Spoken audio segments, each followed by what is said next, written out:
It's all you, Scotty. Take it away, buddy. Scotty Holmes with Friday Night Fives here with Brad Knowles tonight. Big Bad Brad.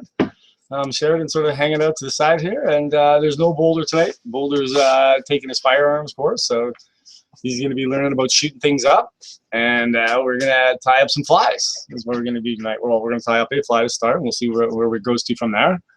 Tonight we're going to tie up a red leech.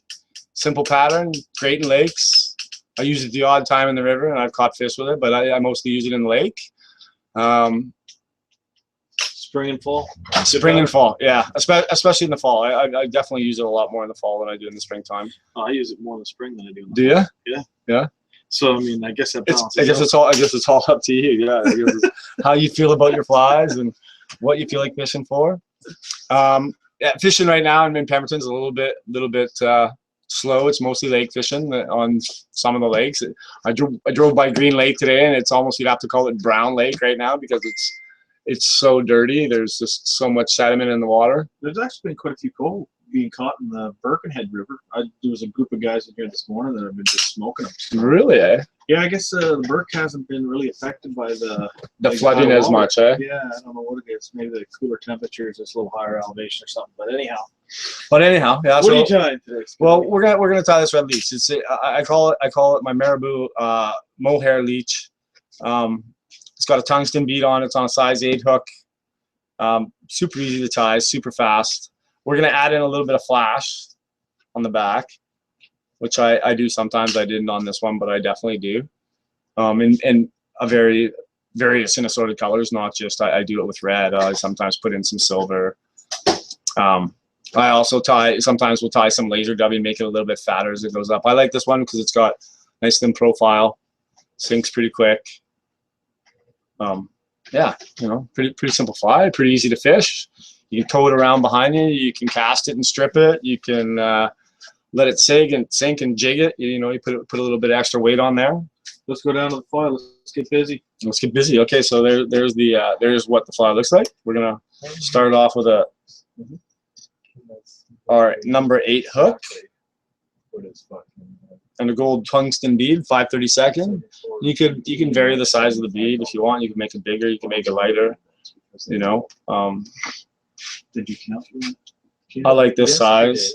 I also use red tungsten beads on this same pattern. I'm currently out of red tungsten beads, so I'm not using one. But yeah, there we go. So we're gonna get that in the vise, and then we're gonna tie on our thread.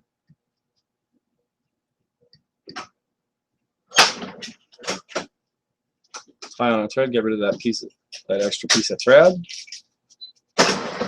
and then we're gonna tie wrap to the back to get our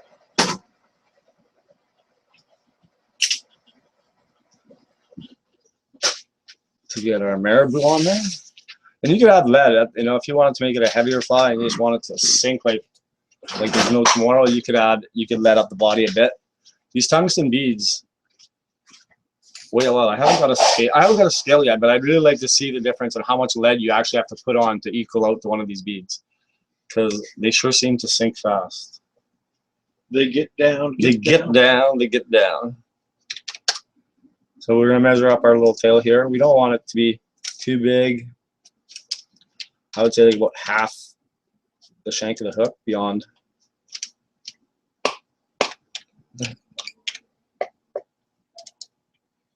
We're gonna tie that on.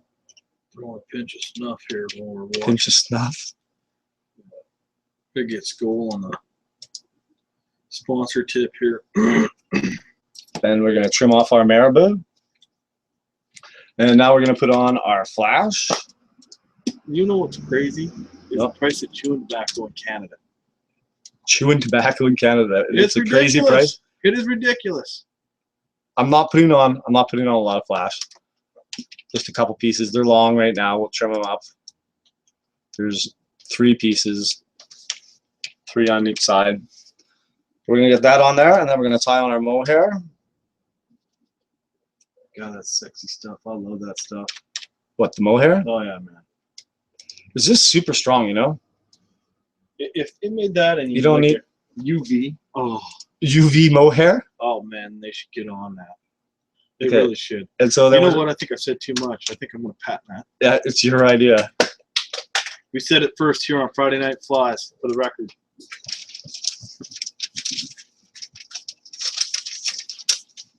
Well, UV anything I think is good. It really is. It really works for me. No have a problem there. Okay, so we've got our mohair tied on there. And now, well, Scotty would be unhappy. Look at all, I've wasted a whole piece. But I'll probably be able to get another fly out of it anyway. So with the mohair, as in anything with hairs, you want to stroke all the fibers to one direction as best as possible. That way when you wrap it in, you're not trapping all these fibers. And I mean, I tie a marabou leech also where I keep the tail and I wrap the marabou all the way up the hook, and that's basically, and then just tie it off, add a little bit of flash or something on the collar, and that's pretty much it. Using the UV chenille, I learned that. Yeah, No that's matter another what one. you That's do. another way to tie it is with some UV chenille. This is small. Probably be better to have a little bit longer, but I mean, with the UV chenille, I learned that as you're wrapping, you pull the hair back as you're wrapping, yes, and that'll help it 100%. stand up and not be tucked under. Yeah, and it's the same here. You know, you just keep. I'm gonna do a couple wraps right at the back. Oop, not too close. I don't want to affect my tail. I want her to be still painting back, going backwards. And the funny thing is, when you get this fly in the water, as little as those hairs are, they cause a lot of movement.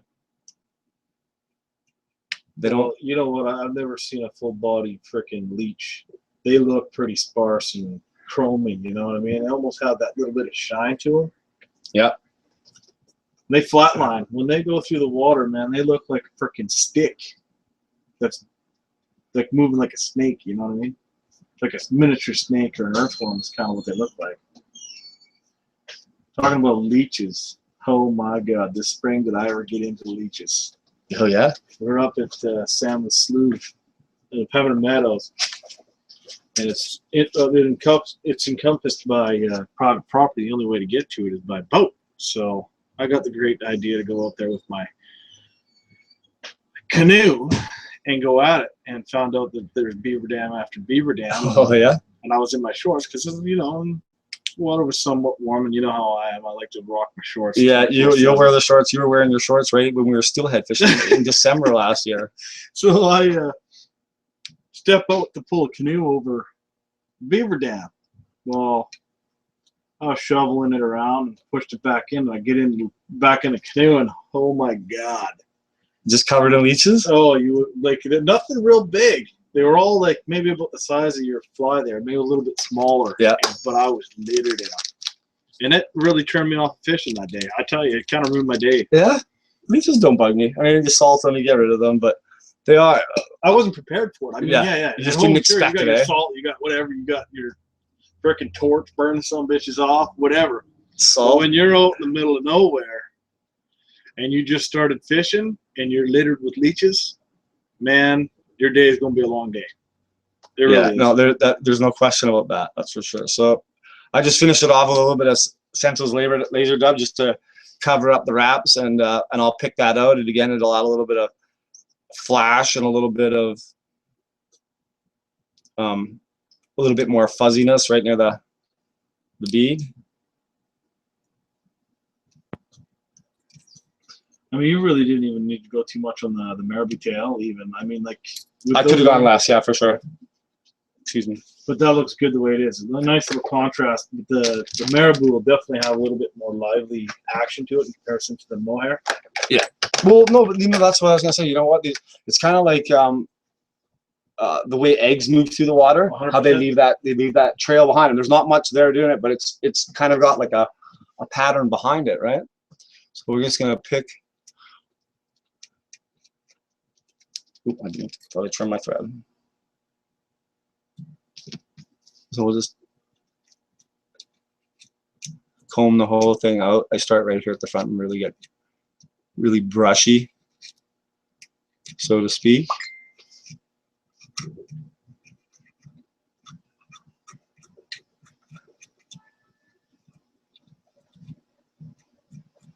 There you have it. Boom, baby.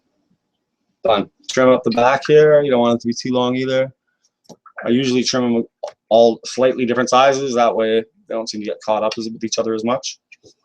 And there you have it. Like there's the one we showed you. I like This your one. second type better, man. It looks good. I think I fished this one. I think that's why. I think Yeah, this that's one's probably been what it is. fished. It looks Yeah. like he's got some fish lime on it. But this one's got the nice little flash in the tail, and I always like to add, it's like on a black fly, you know, on this You fly put a hot here. spot on a black fly. Yeah, I do it all the time, man. Yeah. Oh, there it is right there. Yeah, like here's a little nymph too. Same thing, right? And you know, I don't think nymphs have red collars, but Well, they definitely don't have bead heads either. and they don't have bead heads either. But I'll tell you, that little red collar on that fish seems to make a lot of difference in the attraction it has to the fish. Perfect. Roll that they just fly eat it over. up. Let's have a quick look at her. There we go. We'll roll this one here over. That's a nice tie, Scotty. It's simple, you know. Super. Yeah, simple is going to catch a fish. And the best part about it, the best part about that I like about that mohair is, you know, it lasts. It doesn't just, it's not like dubbing. It doesn't just fall off or pull out, or it stays there. It's nice and secure.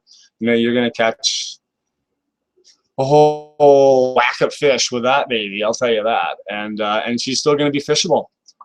So, and you know, that's what I look for. That's what I look for in flies. I'm looking for something that I can tie, and I can tie a lot of. If you're doing a tour, if you're out guiding people, you don't have 20 minutes of fly. You know, you gotta blast off enough flies for the person, for a group of people the next day. That's could be at some days. That's a guide fly, man. That's a guide fly. Yeah. And you can tell, looking at the wall behind you, the camera right now, Scott, you can tell we've been busy. That wall is looking as sparse as that fly. You know what I'm saying? Yeah, no, you guys. I think it's time to get a little bit of stock back. Yeah, well, it's starting to get that time. Eh? Steelhead season. Yeah. Well, like this is the time. Last year we were tying steelhead fly after steelhead fly, and really fast, flashy flies. Right now, personally, when I'm tying flies, I'm building my box for next year.